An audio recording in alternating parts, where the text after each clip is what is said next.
Welcome back to the Feature, where I watch the full movie so you don't have to. I'm your host, Dwayne, and today we're watching the action-packed chaos of The Last Boy Scout. This underrated action movie is Bruce Willis doing what he does best, getting his ass kicked and taking down bad guys.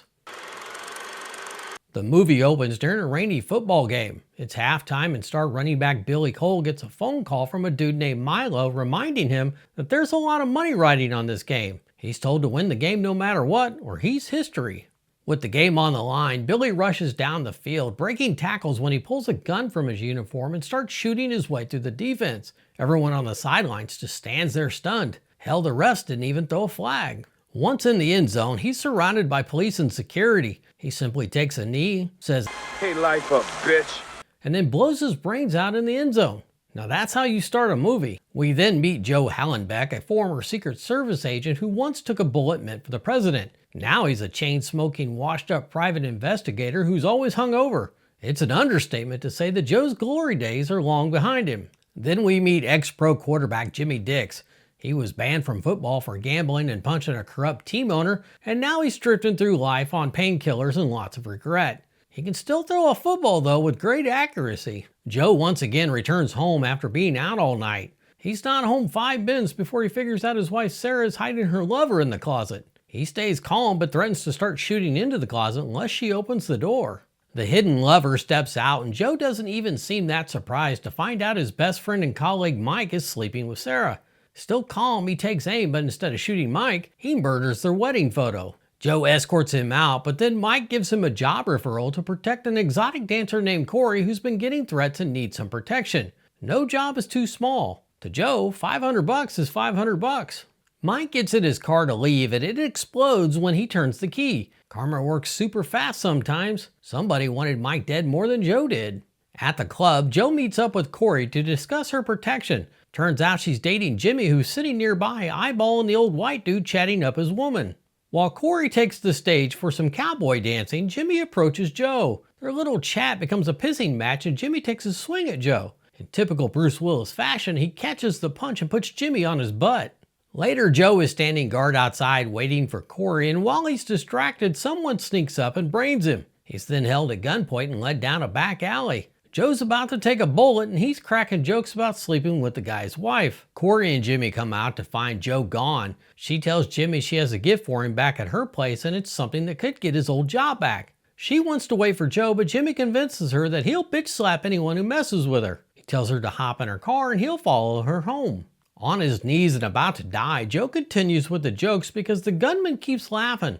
Unfortunately for him, he laughs to the point of distraction and Joe takes advantage by grabbing a piece of broken glass and stabbing the dude in the neck. He grabs the gun and runs back to check on Cory. She's not there obviously, as she is driving home with Jimmy right behind her. A car gets between them and rear ends her as Jimmy gets stuck at the light. Cory pulls over and makes the fatal mistake of getting out of the car to confront the other driver. Jimmy can only watch as men step out and start shooting Cory point blank with machine guns. I mean, she didn't stand a chance. Jimmy crashes through the intersection in a rescue attempt, but just becomes a target himself. Out of nowhere, Joe comes running up the street with 2 guns blazing. It's a total badass John McClane move. One gunman goes down quick. While Joe is pinned down behind Cory's car, Jimmy jumps back into his car and rams the shooter, pinning him between the cars. His legs may be pinned, but he's still shooting at Jimmy until Joe comes up and puts a much-deserved bullet in his head. In a flashback scene, we see Joe working as a Secret Service agent for Senator Baynard.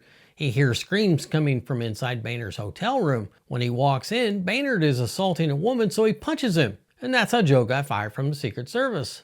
Joe and Jimmy form an uneasy alliance and go to Cory's apartment and they find it completely trashed. Joe learns that before Cory dated Jimmy, she used to date Sheldon Marcone, who owns the LA Stallions football team.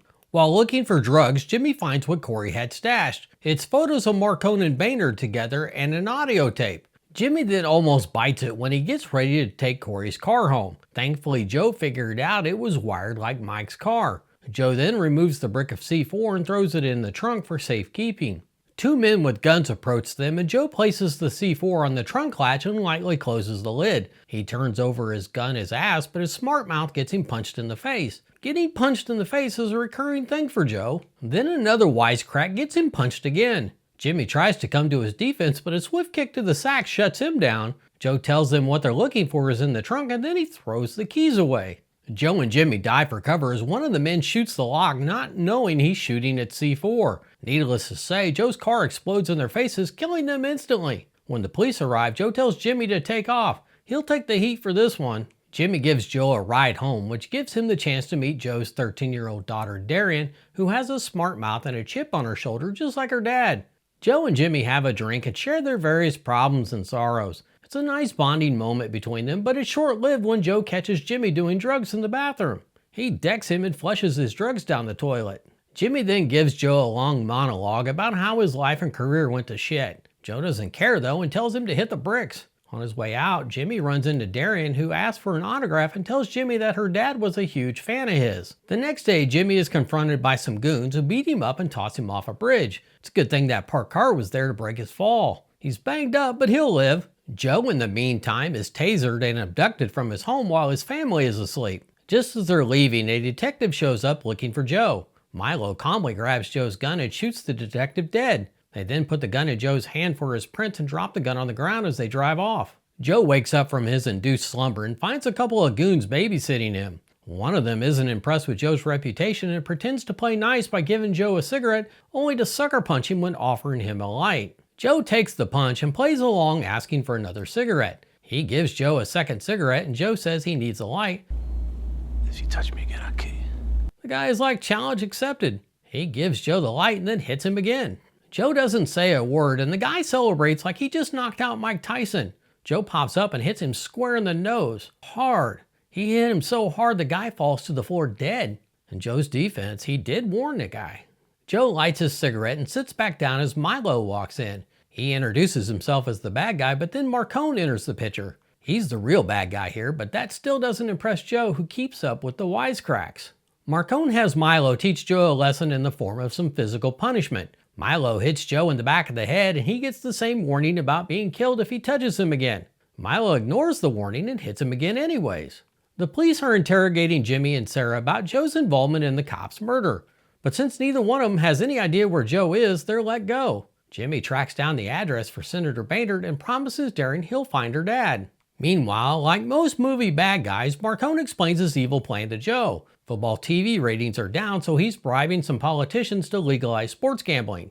Baynard won't play ball, so they're going to kill him and frame Joe for his murder. Jimmy arrives at Baynard's house only to find out that he now has Darian along for the ride. Nothing like a 13-year-old girl and her hand puppet tagging along like Nancy Drew. At least she brought her dad's gun. Jimmy and Darian follow Baynard's security team out into the woods where they're meeting with Milo and his gang. As the security car pulls up to the meet, Jimmy gets out to get a closer look. Milo has a briefcase full of cash in his trunk for the security guy. The man inspects the case and closes it. While the man is frisked, Joe notices the trunk compartment as it spins around like a lazy Susan to reveal a duplicate briefcase. Milo then has Joe hand the man the briefcase as someone takes his picture from behind some trees. When asked, Milo confirms to Joe that there's 10 pounds of C4 in that briefcase and it's headed to the Coliseum where Baynard is. While Milo is explaining their plan, one of his men finds Jimmy snooping around and brings him to the group. Milo tells his men to kill them and bury him. As they're being led away, there's another late arrival to the party. Yep, you guessed it. Pain in the ass Darian shows up. She's carrying her puppet and walks past the bad guys and right up to her dad. She hands him the puppet and says, "Hey mister, can you make him talk?" Sneaky little Darian hit the gun inside the puppet and her dad's about to make that puppet sing. But first he distracts everyone by telling jokes with the puppet. And of course they all laugh, having no idea what's coming. The puppet starts spitting bullets and bad guys start dying. Joe picks up Darian as he and Jimmy take off running while the remaining bad guys open fire. And can I just say that these guys are terrible shots? They didn't hit shit. They make it back to Jimmy's car and Joe is driving them away as fast as he can while Milo and his men are right behind them in hot pursuit. Joe is able to run one car off the road, sending it flying over a cliff, but he's starting to run out of road himself. He's got Milo right next to him, so they both drive over the edge and straight down the side of the mountain. Somehow Joe and company make it to the bottom in one piece after a tree helps bring them to a stop. Milo and his colleague weren't as lucky. They end up going over the roof of a house and landing upside down in a backyard swim pool. Then their car goes up in flames as the homeowner just stands there. Jimmy and Joe run over and Joe puts some bullets into the car to make sure that everyone is dead. Jimmy tells the homeowner to tell the cops that a bomb is on the way to the game, while Joe jumps into the pool to get the original briefcase full of cash. Joe and Jimmy take his car and leave Darian with the man to help him explain everything to the police. Out of nowhere, a bullet tears through his head and there's Milo, dripping wet, bleeding and mad as hell. And now he has a hostage. Joe is hauling ass down the freeway trying to catch up to the security guys. By some miracle, he sees their car and manages to pull up alongside them, but all they do is manage to get shot at. Joe says if he survives this case, he's gonna dance a jig. The car gets away, but Joe is able to jump out and shoot out the tire. I call BS though. There's no way you're hitting the tires on a moving car at that speed from that distance with a handgun.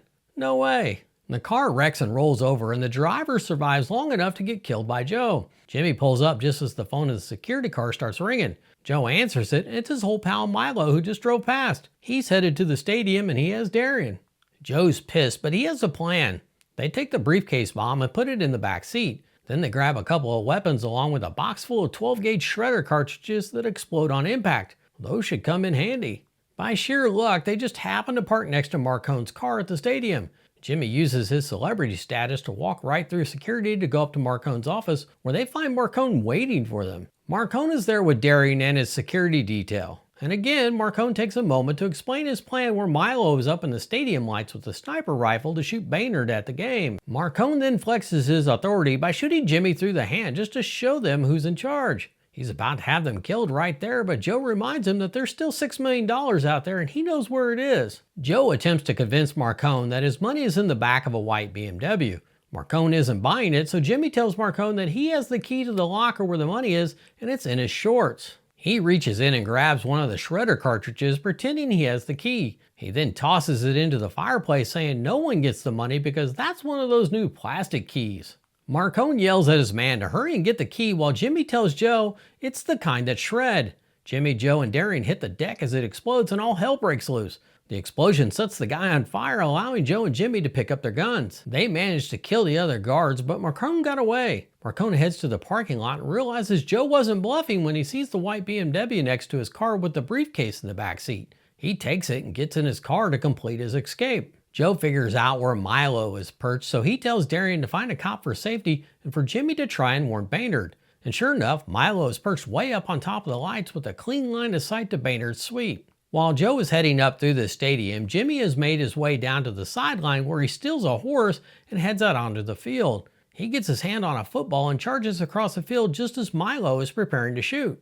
Baynard is in his crosshairs as Jimmy throws the football up and hits Baynard square in the face. Baynard goes down right as Milo pulls the trigger and the only thing he hit was the football. Milo is pissed, so he opens fire on the sideline trying to shoot Jimmy. While he's distracted, Joe drops in on him for their big final battle. Joe gets knocked off the platform and is holding on for dear life. In the process, he knocks out some of the lights and now the whole stadium is watching him while a police helicopter flies overhead. Milo shoots and kills one of the officers in the chopper, but he runs out of ammo before he can do any more damage. Joe is back up and it's time for him to remind Milo about touching him. Milo stabs Joe in the leg while the helicopter drops down below them so the police snipers can take their shot. Joe ducks as they open fire on Milo. Milo has a bunch of new bullet holes in him as he falls off the lights, so I'm betting he's dead at this point. Just to be sure though, he falls off the platform and gets chopped up into little pieces by the helicopter blades. So yeah, he's dead. This whole thing is being shown on the Jumbotron for the whole crowd to watch too.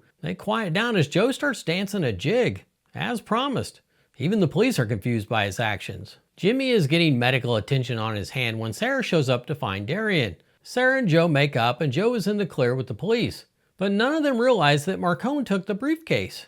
When the lieutenant searches the car, the back seat is empty, but he finds the briefcase full of cash in the trunk. Joe and Jimmy laugh as they realize that Marcone took the bomb by mistake. Speaking of Marcone, he's back at his estate where he opens the briefcase and goes kaboom, and the explosion is large enough to be seen from the stadium. In the epilogue, Joe was sober and all cleaned up, and he and Sarah are working on their relationship. Darian is shaping up as well and losing the smart-ass backtalk. Joe even enlists Jimmy to be his partner as they realize they make a pretty good team. The end. That's The Last Boy Scout, a buddy action thriller packed with explosions, corruption, and some great one-liners. I always liked this movie a lot and felt it was highly underrated. It didn't do well at the box office, but that might be because it came out at Christmas time. If you've enjoyed this breakdown, hit like, drop your favorite scene in the comments, and subscribe for more retro carnage every week. Thanks for hanging out, and I'll see you next time on Back to the Feature. Let's all go to the lobby. to get ourselves a treat.